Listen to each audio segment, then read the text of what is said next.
Hello, this is Tim Mullett. I'm a thoracic surgeon at the University of Kentucky, and I serve as the chair of the Commission on Cancer. Um, in recent years, the inequity of cancer care for people of color and those lacking access to care has become increasingly apparent. And inadequate or delayed screenings, differences in available treatment options, distrust of the medical system, inadequate access to cancer care, limited access to clinical trials for people of color have led to late or later diagnosis of cancer treatment. And today I'd like to share with you how the American College of Surgeons quality program, the Commission on Cancer, is positioned to identify and address these issues. The Commission on Cancer is a consortium of professional organizations dedicated to improving survival and quality of life for cancer patients through standard setting, prevention, research, education, and monitoring of comprehensive care. We have approximately 1,500 accredited facilities across the country. This represents about 26% of the US hospitals, but we care for 72% of all cancer cases in the US. I mentioned it's a consortium. Surgeons represented, it's certainly built of surgeons representing the American College of Surgeons, but also representatives from over 70 professional organizations, and they represent the spectrum of cancer care. So this multidisciplinary membership provides a broad and deep resource for us to solicit increasingly diverse ideas and perspective. Our commitment to equity, diversity, and inclusion has been certainly growing, and we've reviewed all of our standards, and we have found that there is no evidence of bias in the nature of the standards, and we've identified opportunities that we have to be able to continue to expand our impact on equity, diversity, and inclusion. Specifically, I'm going to talk about looking at rural hospitals, the accreditation process, which has been increasingly emphasizing this to site reviewer training for opportunities for sites, for our programs to be able to identify these examples of disparities and to address them. And we're also looking at strategies that we can develop and sustain to be able to increase equity, diversity, and inclusion in CoC membership and our leadership and pathway to leadership. So these opportunities are certainly available because all of our 1,500 programs represent a standard structure.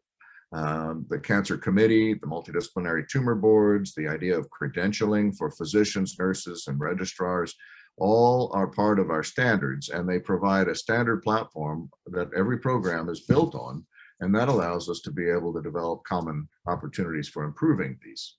And so these standards exist across the continuum of cancer care. And you can see here examples of everything from early testing for patients to rehabilitation, nutrition, rehab services, survivorship, but also examples in cancer prevention and screening. And all of these can be leveraged to examine disparities at the community level. And so each of the programs receives data from the National Cancer Database, and that allows us to be able to examine the local community and the cancer population that each site is taking care of. I just want to show you some examples of data as we're examining this. This is from data submitted from CoC hospitals across Kentucky, and it shows the declining incidence of lung cancer, which is our leading cancer. For decades, we've been the leader in lung cancer incidence and mortality. Thankfully, we're now number 2 in incidence, but mortality remains highest in the country. When you look at this stratified by gender, for example, we can see that men are declining in their incidence of cancer, but women over the last 2 decades still see an increase in lung cancer, and many of these are non-smokers. When we look at it by race, we can see that the white population is declining in its incidence of lung cancer. However, hidden in this is looking at a steeper decline in the incidence of lung cancer in African Americans. And in fact, for the last decade or so, we've seen that the incidence of lung cancer has generally been lower than that of whites. However, we can also look at disparities by by region, and more specifically, many of the socioeconomic factors that influence the Appalachian population. So you can see in blue the non-Appalachian Kentuckians declining in their incidence of lung cancer. However, the red demonstrates the Appalachian population, typically higher incidence of lung cancer, but also a slower decline. Higher factors such as isolation by geography. We see higher smoking rates in this region, and we see other factors that are common to the Appalachian population.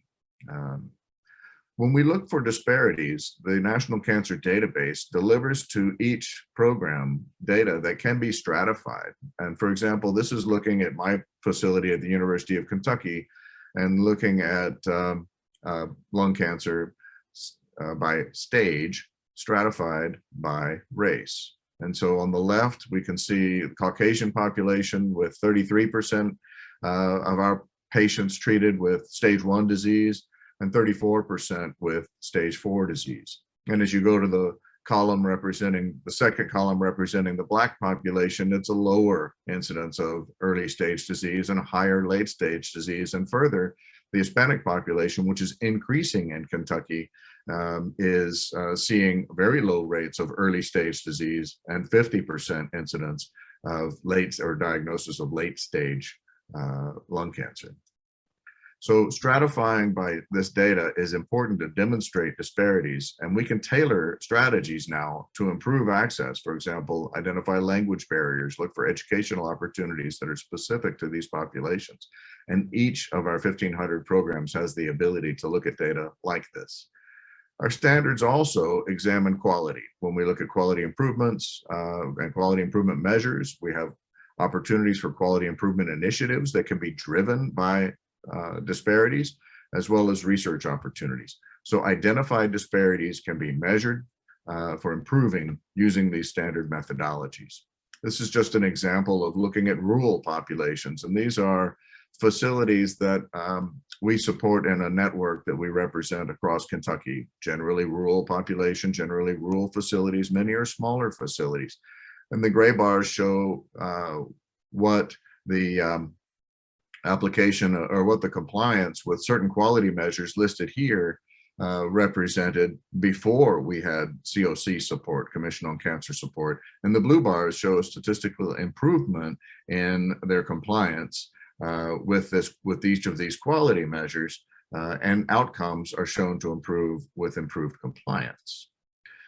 So finally, I wanted to update you on a new task force that we've developed on equity, diversity, and inclusion. And it's chaired by Susan Hedlund and supported by our accreditation committee and the quality integration committee, as well as the ACS Cancer Program staff, a medical director, Dr. Heidi Nelson, administrative director, Connie Burra.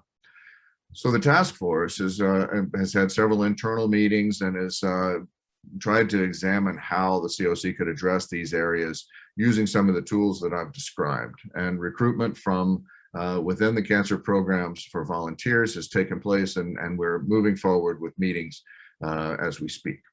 And the initial charge of this task force is developing a toolkit so that we can try and break down some of those overwhelming appearance of how do we make changes in our programs and identify resources, tools, best practices, and then provide demonstrations of how to use the National Cancer Database to develop a common story so that all of our cancer programs can look for ways to improve. So with that, I sincerely appreciate the opportunity to participate with the National Academies and with this session, and I look forward to your questions.